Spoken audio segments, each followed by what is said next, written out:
Please get ready for a dictation of exercise number 25 from Progressive Magazine of April 2022. 5 seconds.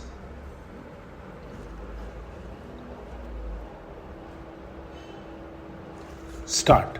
Sir, I rise to support the bill brought forward by the Honorable Deputy Minister in the Ministry of Finance. Banking is a service of vital importance to industry, commerce, and agriculture. It is concerned with the creation of credit money and its distribution between various users such as industry and agriculture, or between institutions and individuals. In fact, the smooth working of a modern economy depends on the proper regulation of credit with which the banks are concerned. The question, therefore, of recruitment of the personnel of banking institutions assumes great importance. The Banking Commission has recommended the establishment of such a commission in its report in 1972. In fact, government have been rather late in bringing forward this very important and necessary piece of legislation. Before nationalization, some of the big commercial banks had made some arrangements of their own for recruitment of their staff. The Institute of Bank Management and the Reserve Bank of India, through the Bankers Training College, run some short-term and long-term courses for recruitment and training of bank staff. But these arrangements are not adequate even to meet the requirements for recruitment of high cadres. The largest proportion of banks' staff consists of clerks and cashiers. The recruitment policies followed by most of the Indian banks before nationalization were not based on either scientific lines. In several cases, even minimum qualifications were not insisted upon.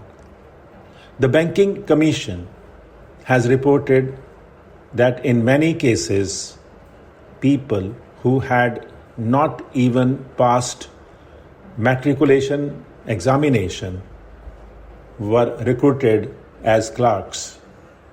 There was no proper evaluation of the aptitude or capacity, and very often caste and relationship determined the choice of candidates. Lack of training facilities, however, aggravated the problem, and banks found themselves with staff which had neither aptitude nor ability to carry out the jobs assigned to them. The bill, therefore, is welcome.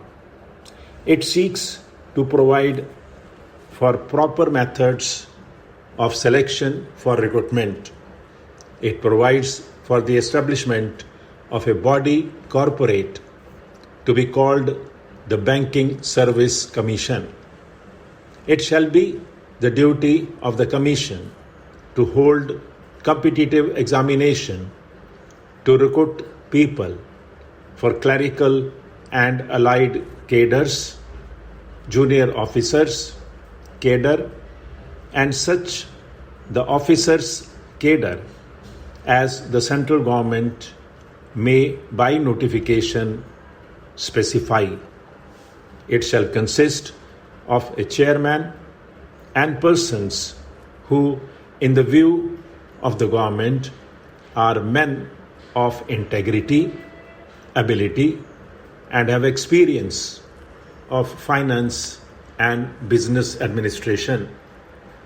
The bill rightly attaches great importance to selection of people for the clerical cadre because the clerical staff constitute the largest proportion of the total manpower, and it is they who give the banking service to the people. Rapid expansion of banking ensures further that many of them will soon get promotion to the officers' cadre. It has been estimated that every clerk can hope to reach the officers' cadre in 10 or 12 years' time. Every clerk is therefore a potential officer. But to be effective, recruitment should attempt to attract appropriate skills and attitude and search for suitable talent should not be restricted to the first point of entry in the bank at the clerical level. It should also be extended to attract sufficient number of persons who possess executive skill. With the functional enlargement of the banks, they require the service of experts such as agricultural scientists and those who are experts in engineering. Recruitment of such personnel should also be considered by the Banking Commission.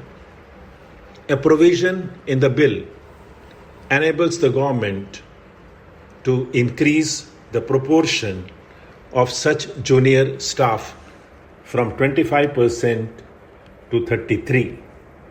In my view, it is a welcome provision. There is a provision that a certain percentage shall be reserved for scheduled castes and scheduled tribes.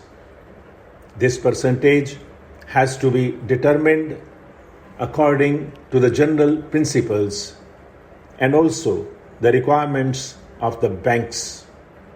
One provision says that the Commission will have certain advisory functions. It is an important provision. We know how in government service very difficult problems of promotion and seniority arise. It is better that they are solved by a third body rather than the superior officers who have sometimes prejudices against people working under them. I hope this provision will be used for that purpose. I will not take any more time of the House by dilating on the details of the bill. I hope the honourable members will accept the basic idea behind the bill.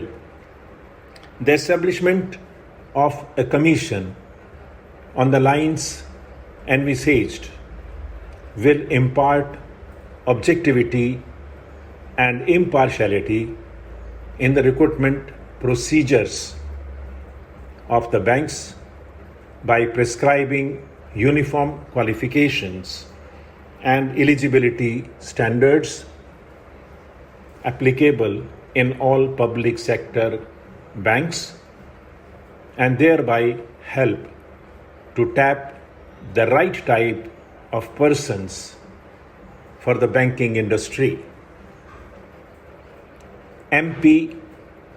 Finally, there is a last clause which says that the government may extend the provisions of this bill to other banks.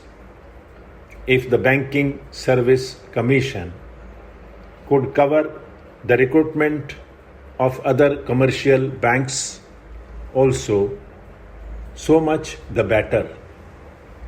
We will have uniform standards for recruitment of personnel in all the banks. With these words, I support the bill. Stop.